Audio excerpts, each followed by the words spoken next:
Living in Japan is great and all, but sometimes it can be hard to keep up with their modern, fast-paced lifestyle, especially for an American that struggles with the language. And after a hard day, he doesn't even know what to eat or how to make it. You look like you could use some help. Yeah, how did you know?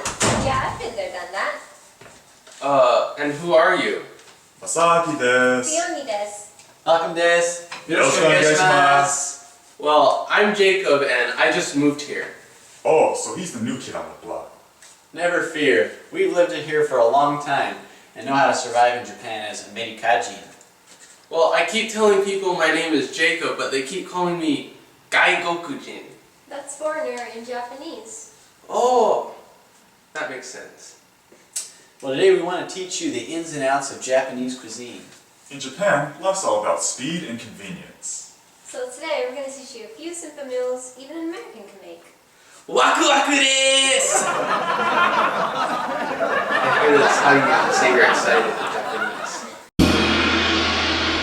Alright, so Jacob, what do you think about Japanese cooking?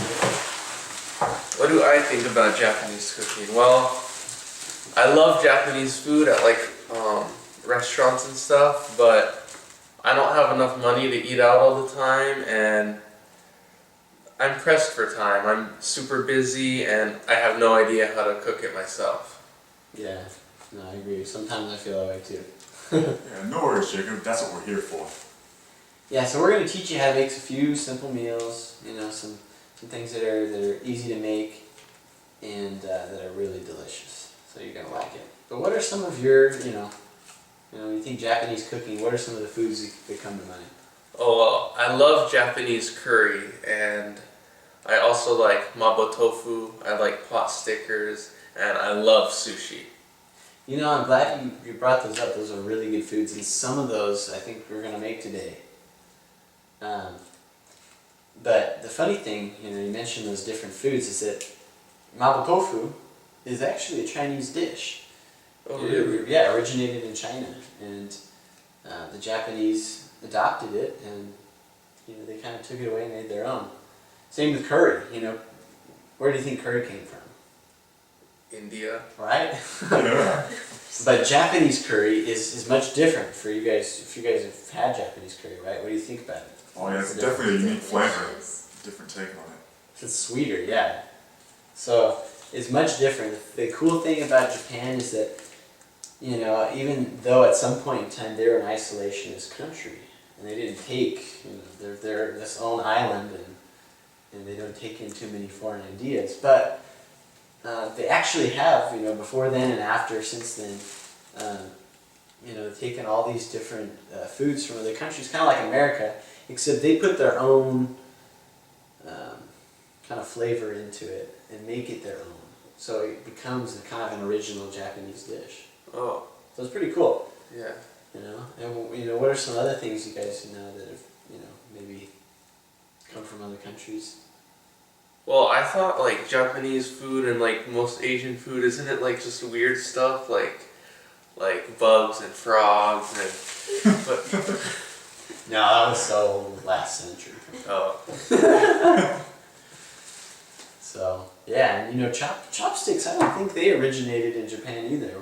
Do you know? Oh yeah, I was researching, and the Chinese brought chopsticks to Japan in the 8th century. Wow, that was a long time ago. Sheesh.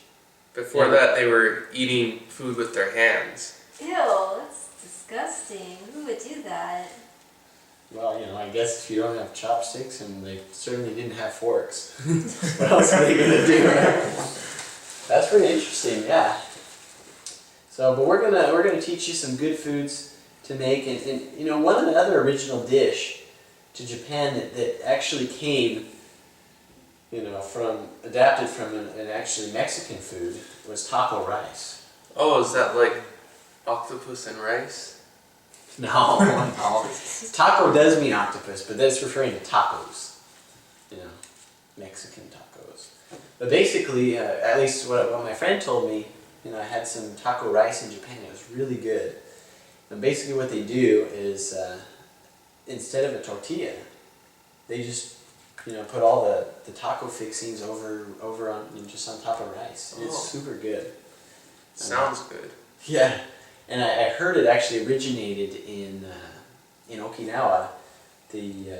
Like after World War II and the military was in there, they really wanted Mexican food and couldn't find it. They didn't have tortillas in Japan. It's hard enough to find them today too. But they just replaced the tortillas with rice, and it turned into an official Japanese meal. People eat it all the time in Japan. It's pretty good. So we're not going to make that one today, but we better get cooking. So we've got some things to do. First, we need to get the ingredients. There's a lot of things we need. So I'm going to go to the store if you guys want to get started on the rice. All right, I'm ready to get going. Good. Wait, do you know everything we need? Got it covered. I got it on this list here. All right. All right. I'll take care of it. Let's get going, and I'll see you later. All right. All right. The Japanese train system is the most sophisticated mode of transportation here in Japan, so we're gonna take the train and to get to where we're going to grocery shopping. Japanese stores, they often use escalators and elevators to get around because instead of building out like in America, they build up because they don't have very much space. Welcome to Dai Spa. As you can see, they use small grocery carts in Japan. I guess that way they can get around each other quicker. From here on, 買い物に行きましょう。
Japanese meal, you want to start by preparing the rice because it usually takes the longest.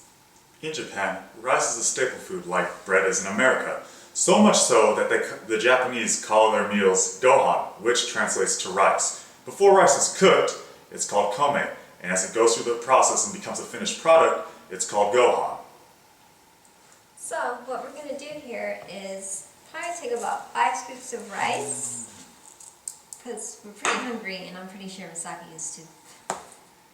So we'll take it over here and rinse it out. You gotta finish it too.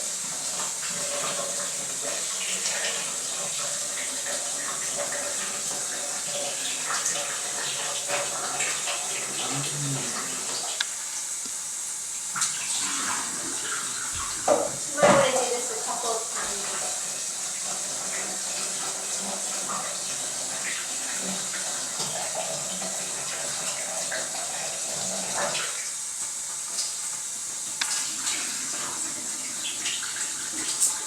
And for 5 cups of rice, you want 5 cups of water.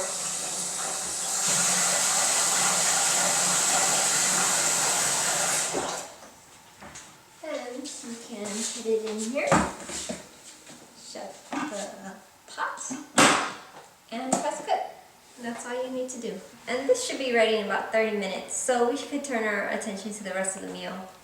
So now we're going to get on to the main preparation of the meal. I'd like to share one of my personal favorites. It's called Chinese mapo tofu. It says Chinese because it originates in China, but actually it's quite common in Japan. They've got their own version of it. And because of the fast-paced life of style in Japan, and the way Jacob's living as well here, we need to be able to cook within about a half hour. And this is one of those meals that you can cook pretty fast because a lot of the ingredients are already pre-packaged here. It contains water, tomato paste, soybean paste, and a bunch of different herbs. And so the things that you're going to need here are this ingredients in the package, as well as tofu, hence mapo tofu, and some ground beef. So in Japan, they call it michi bifu, which is katakana, as you can probably tell. So I've got some ground beef cooking here, and what this is one of the tools they use in Japan for Japanese cooking. It's chopsticks, but they're extra long, so I'd say it's about a foot long, and they work a lot. They're specialized for cooking here. And so once you got the ground beef cooked up, then you're going to open this package and pour in. As you can see, it's quite easy. You just cut that open there. And then you pour this in. Take a look at it. There. Pour that in and squeeze it all out of the container. So once you dumped it in, you stir it all together here with these Japanese chopsticks here. And then you bring it to a light boil. So once it gets hot enough, do that, and then we're going to get started with the tofu. Alright, well, the final ingredient we need is tofu. And it comes in a package like this. And so basically, what we're going to do is got to open it up and dice it. So we use a knife and cut it into smaller pieces to add once the ground beef and the mixture comes to a boil.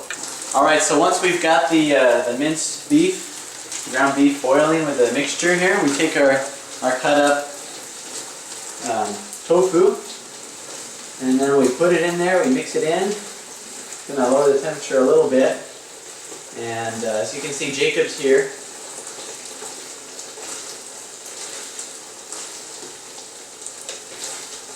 He's mixing it all together and keeping the meat from burning at the bottom of the pan.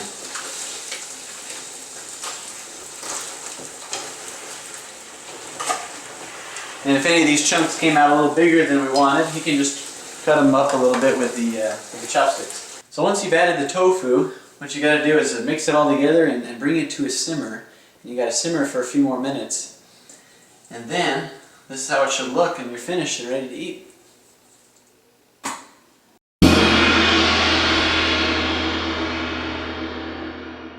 Sumimasen! We'd like to interrupt this program to bring you the Natto Challenge. So we have 3 contestants, all from America, Masaki, Jacob, and Liani, who have never had natto before. Now, some say that natto is an acquired taste, but being their first time to try, let's see. They decided to take on this challenge, and we're gonna give it to them straight. So, ready? Go ahead and open it up. All right. Okay. When you go to the store, you can buy them. They come in small packages. And basically, natto is one of the most common foods in Japan, especially popular in certain regions like Tokyo. All right. So now that we got the packages open, as you can see, they come with a little flavor pack, which is a consistency of mustard and soy sauce. And they're going to spread that over the top.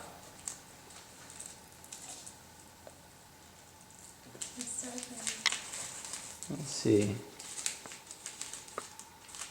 And Jacob's already started mixing it all together with his chopsticks, or as we said, are called hashi in Japanese. Natto usually comes at the store if you want to look for it. At a grocery store in Japan. You can probably find it anywhere in a Japanese supermarket, and even at a convenience store. It's pretty common in Japan. And some people like to eat it for breakfast. They can eat it for any meal or even a snack. Some of them use the mixtures that it comes with, and others like to eat it with rice, or just everybody has a different kind of way they like to enjoy natto. But as I said, it's an acquired taste, I believe, so we'll see how these three like it. So our contest here is to see if they can finish it. And are you guys all ready? Hi. You got it all stirred up? All mixed up? Hi. Hi. Hi. In that case, let us begin. Like I said, neither of these three have ever tried it before. Let's see how they're enjoying it. Jacob, you got something hanging out of your mouth. As you probably noticed, that's the texture of natto. It's when you pull it out, Stringy. it's very stringy. 面白いです. 美味しいですね. I don't want to offend anybody to tell you what it actually looks like, but for those that actually like natto out there. Let's see, how is Liani enjoying it? That's good. It's good? Oishi desu. Oishi. Is it I really think we good? talked about oishi. It means delicious in Japanese. But is she telling the truth or not? We'll find out if she can finish it. Masaki looks like he's enjoying it.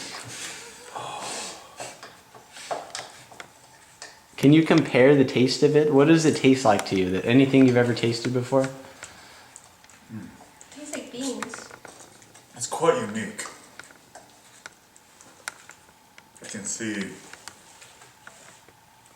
I can definitely see why some people would like it and some don't. The 50-50 type of deal. I So really what taste side of the line do you think you're on? it. No, I like it. It's great. Leonie's taking off her glasses. This is getting serious. She's hiding her face under her hat there. Jacob, oh, he's mixed it in with the rice now. So do you like it better with rice? Hi. Or are you doing that just to manage? いいえ。美味しいです. Jacob's progressing in his Japanese studies pretty well. He must have a good teacher. It's really stringy though.